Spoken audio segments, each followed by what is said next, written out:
जय हिंद मेरे प्यारे साथियों। तो कैसे हैं आप लोग? आई होप आप सब लोग बढ़िया होंगे। सो गाइस, आज के इस वीडियो में हम नंबर सिस्टम के उन महत्वपूर्ण प्रश्नों को करने वाले हैं जो प्रीवियस ईयर में पूछे गए परीक्षाओं में प्रीवियस ईयर में हुए परीक्षाओं में बार बार पूछे गए हैं। तो आप वीडियो के अंत तक जरूर बने रहिएगा और वीडियो अच्छी लगे तो वीडियो को लाइक और हमारे चैनल पर पहली बार तो चैनल को सब्सक्राइब जरूर कीजिएगा।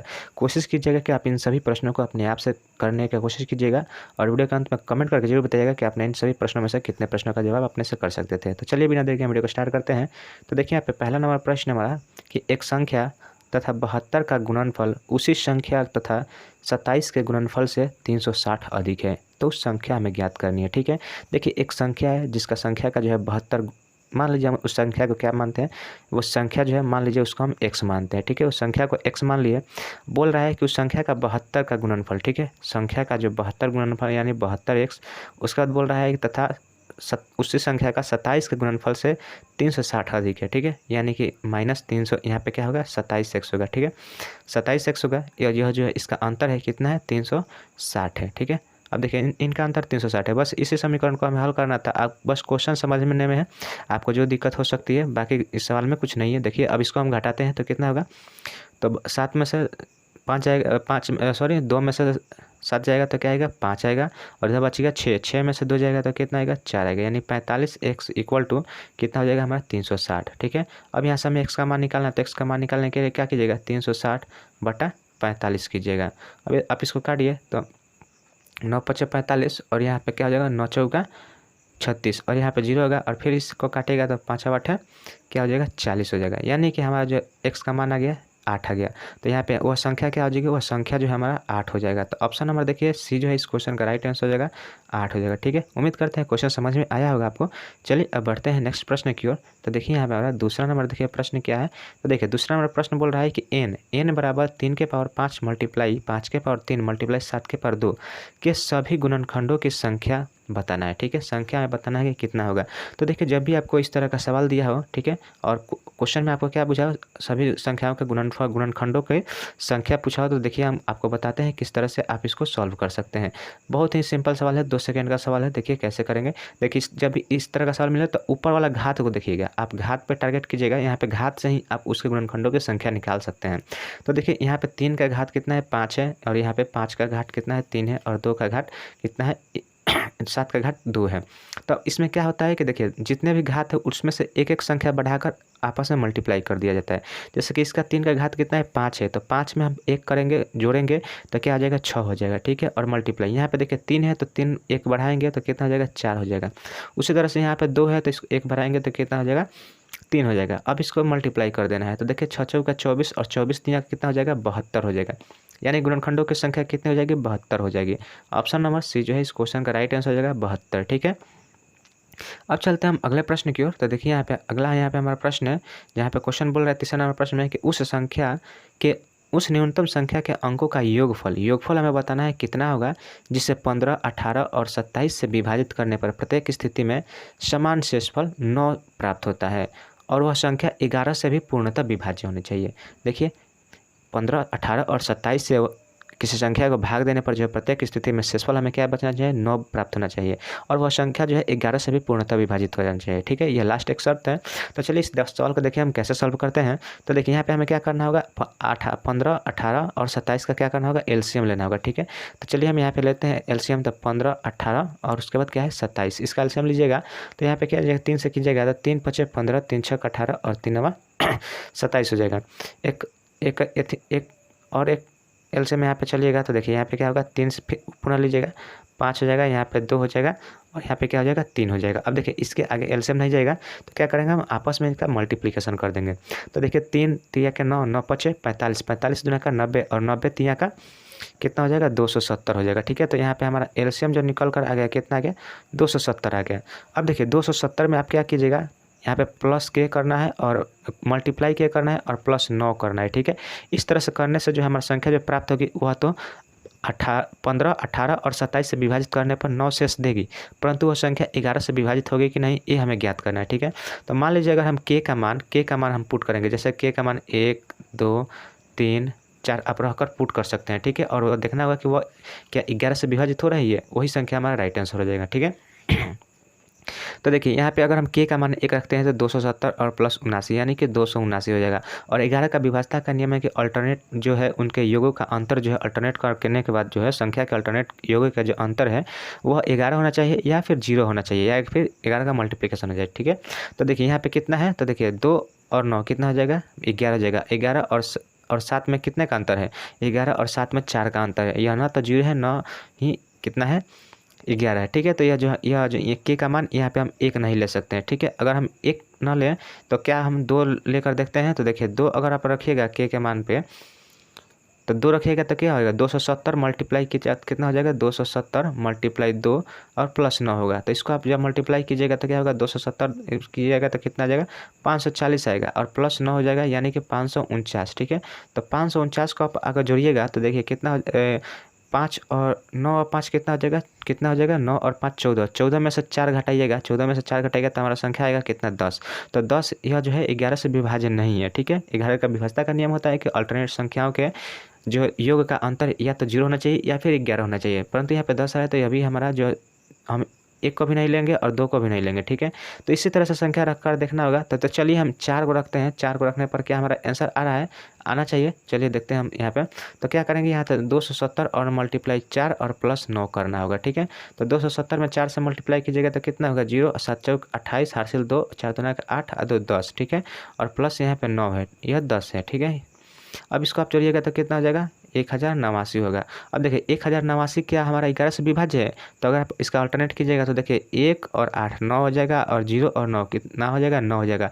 और इन दोनों का अंतर जो है हमारा 0 आ रहा है। 0 आ रहा है तो विभाज्यता का नियम होता है 11 का कि या तो 0 आना चाहिए या फिर 11 आना चाहिए। तो हमारा जो यहाँ पे राइट आंसर क्या हो जाएगा, 1089 आ रहा है। परंतु हमें क्या बताना है, 1089 ना बताकर देखिए क्वेश्चन में बोला था कि हमें उसका योगफल बताना है, उन संख्याओं का योगफल बताना है। ठीक है, तो अब इसका जोड़ कीजिएगा तो 8 और 1 कितना हो जाएगा, 9 और 9 9 18 यानी कि 18 जो हमारा इस क्वेश्चन का राइट आंसर हो जाएगा। देखिए ऑप्शन नंबर बी में दिया है, राइट आंसर हमारा 18 हो जाएगा। ठीक है, चलिए अब बढ़ते हैं नेक्स्ट प्रश्न की ओर। तो देखिए अगला हमारा यहाँ पे चौथा नंबर देखिए प्रश्न है।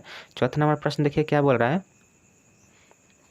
सेम उसी तरह से संबंधित प्रश्न है। देखिए बोल रहा है कि वह सबसे छोटी संख्या ज्ञात कीजिए जो 4 5 6 और 7 से विभाजित करने पर 3 शेषफल प्राप्त होता है, लेकिन 9 से विभाजित करने पर कोई शेषफल प्राप्त नहीं होता है। यानी कि 9 से विभाजित करें उस संख्या को तो कोई भी शेषफल न प्राप्त हो। ठीक है, तो चलिए हम इस सवाल को अभी हम क्या करेंगे, तो सबसे पहले हम इसका एलसीएम लेंगे 4 5 6 और 7 का। ठीक है, तो चलिए एलसीएम लीजिए। यहाँ पे कितने का, 4 का 5 का 6 का और 7 का एलसीएम लीजिएगा तो यहाँ से 2 से डिवाइड कीजिएगा तो 2 दूना का 4, यहाँ पे 5 हो जाएगा, 2 3 का 6 और 7। अब देखिए इसके बाद हमारा कोई भी विभाज्यता नहीं लगेगा तो क्या कीजिएगा, यहीं पे आप मल्टीप्लाई कीजिएगा तो 2 दूना का 4, 4 5 20, 20 3 का 60, 60 7 कितना हो जाएगा, तो 6 7 42 यानी कि 420। ठीक है, तो हमारा जो एलसीएम निकल कर आ गया कितना, 420 आ गया।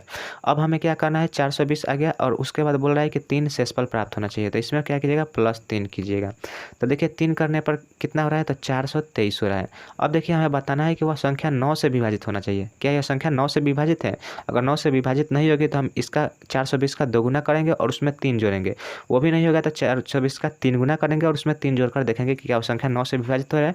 तो इसी तरह से हम करके देखना होगा वो संख्या को। तो देखिए इसको जोड़िएगा तो कितना हो जाएगा, तो 9 का विभाज्यता का नियम क्या आता है कि 9 का विभाज्यता का नियम होता है कि संख्याओं का, दी गई संख्याओं का योग जो है अगर 9 से विभाजित होती है तो संख्या पूरी तरह से 9 से विभाजित हो जाएगी। तो देखिए इसका संख्या का योग कितना हो रहा है, तो 4 और 2 कितना हो जाएगा, 6 6 और 3 कितना, 9।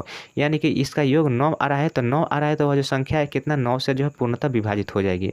तो देखिए इसका राइट आंसर 423 हो जाएगा। ऑप्शन नंबर बी में दिया है और हमें सबसे छोटी संख्या ही ज्ञात करना था, तो 423 इसका राइट आंसर हो जाएगा। ठीक है, चलिए अब देखते हैं नेक्स्ट प्रश्न की ओर। तो अगला देखिए यहाँ पे हमारा 5 नंबर प्रश्न है। तो देखिए 5 नंबर प्रश्न में क्वेश्चन बोल रहा है कि यदि 17 29 पी 465 9 से विभाजित है तो पी का मान क्या होगा।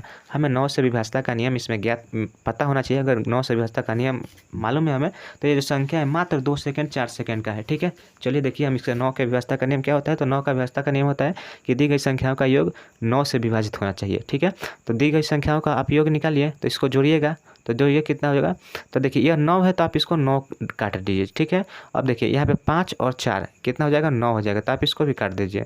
ठीक है, अब देखिए 7 2 यह 9 हो जाएगा। ठीक है, यहाँ पे ये भी गया। अब बच गया इधर 1 और इधर 6, तो 6 और 1 कितना हो जाएगा, 7 7 प्लस पी यानी कि इसको 9 बनाने के लिए पी के मान क्या रखिएगा, तो पी के मान 2 रखना पड़ेगा। पी का मान 2 रखिएगा तब जाकर हमारा 9 आ जाएगा, और 9 आ गया यानी कि वह संख्या 9 से विभाजित है। ठीक है, तो यहाँ पे हमारा पी का मान क्या होगा, 2 होगा। ठीक है, तो ऑप्शन बी इसका राइट आंसर हो जाएगा।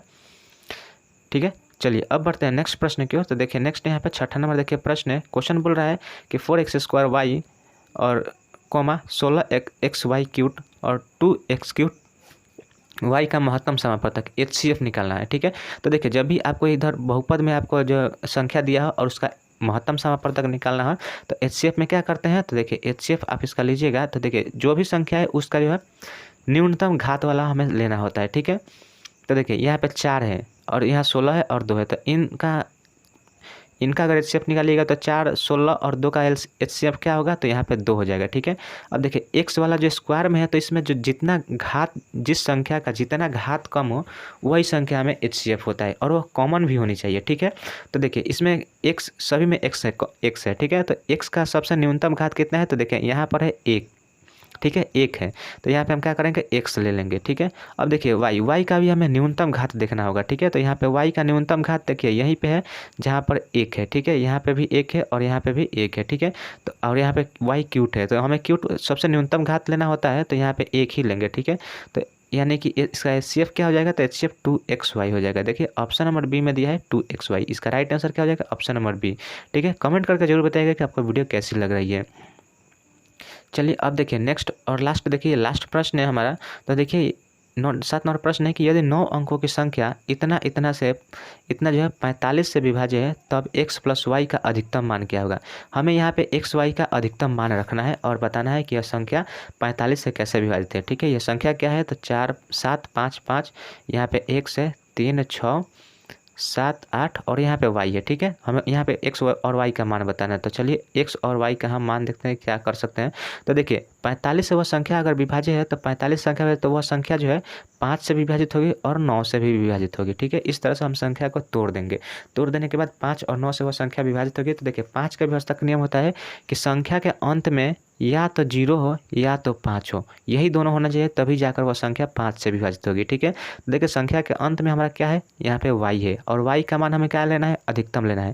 तो अधिकतम लेना है तो हम 0 को नहीं ले सकते हैं, तो हम 5 को लेंगे। तो y का मान यहाँ पे क्या हो जाएगा, 5 हो जाएगा। ठीक है, यहाँ पे हम 5 रख देते हैं और यहाँ पे हम 5 लिखते हैं y का मान। ठीक है, अब इस 5 को, अब देखिए 5 तो हम लिख लेते हैं, हमें y का मान निकल गया। अब हमें 9 के विभाजता का नियम देखना है। तो 9 के विभाजता का नियम क्या होता है, दी गई संख्याओं का योग 9 हो, अगर 9 योग होता है तो उनका जो वह संख्या है पूरी तरह से 9 से विभाजित होगी। ठीक है, तो अब इस केस में आप क्या कीजिएगा, इनका योग कीजिएगा। तो इनका योग कीजिएगा तो देखिए 3 और 6 कितना होगा, 9। तो इसको आप 9 को आप ऐसे क्लियर कीजिए। ठीक है, अब उसके बाद देखिए 8 और 7 कितना होगा, तो 8 और 7 जो है 15 होगा, 15 और 5 कितना होगा, 20 हो जाएगा। 20 और यहाँ पे 10 कितना हो जाएगा, 20 और 10 जो है 30 हो जाएगा। 30 और 7 कितना हो रहा है, 37 हो रहा है। ठीक है, अब 37 हो रहा है, हमें 9 से विभाजित करना है। तो 9 से विभाजित कीजिएगा तो 37 हो रहा है, तो कितना हो जाएगा, 9 चौका 36, 9 चौका 36 कट गया। अब बच गया यहाँ पे 1, अब 1 बच गया। ठीक है, यहाँ पे 1 बच गया है, तो 1 बच रहा है, तब हमें क्या करना होगा, 9 से विभाजता के नियम में यहाँ पे या तो 8 आएगा या फिर 17 आएगा। ठीक है, तो यहाँ पे 2 संख्याओं का योग हो जा रहा है। ठीक है, हाँ ठीक है, यहाँ पे 8 ही आएगा। ठीक है, यहाँ पे जब देखिए अब यहाँ पे हमारा 36, अगर इन सभी को जोड़ने के बाद क्या आ रहा है, हमारा 36 आ रहा है और 36 में आप 9 से भाग दीजिएगा तो शेष कितना बचेगा, 1 बचेगा। और 1 में से कौन सी संख्या जोड़े कि वो 9 से विभाजित हो जाए, तो वहाँ पे क्या जोड़िएगा, यहाँ पे 8 जोड़िएगा।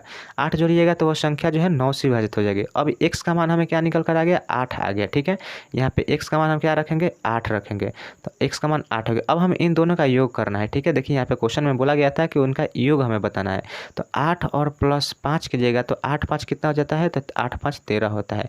तो इस क्वेश्चन का राइट आंसर क्या हो जाएगा, ऑप्शन नंबर सी 13 हो जाएगा। ठीक है, तो देखिए इस क्वेश्चन को कैसे किया गया, तो इस क्वेश्चन को पहले 45 को 2 भागों में तोड़ा गया 9 और 5 के अनुसार। ठीक है, उसके बाद इन दोनों के विभाजता के नियम के द्वारा जो है x y का मान निकाला गया और वो भी अधिकतम मान निकाला गया। 8 से ज़्यादा हम मान x के लिए नहीं पुट कर सकते हैं। ठीक है, और y के लिए 0 या 5 था, तो 5 से ज़्यादा हम पुट नहीं कर सकते थे। ठीक है, तो 5 और 8 मिलकर कितना हो गया, 13 हो गया। ठीक है, तो उम्मीद करते हैं सभी क्वेश्चन आपको समझ में आया होगा। वीडियो के अंत में कमेंट करके जरूर बताइएगा कि यह वीडियो आपको कैसी लगी। वीडियो अच्छी लगी तो वीडियो को लाइक जरूर कीजिएगा और यदि आप हमारे चैनल पर पहली बार आए हैं तो हमारे चैनल को सब्सक्राइब जरूर कीजिएगा। तो चलिए अब मिलते हैं नेक्स्ट वीडियो में, तब तक के लिए जय हिंद, जय भारत।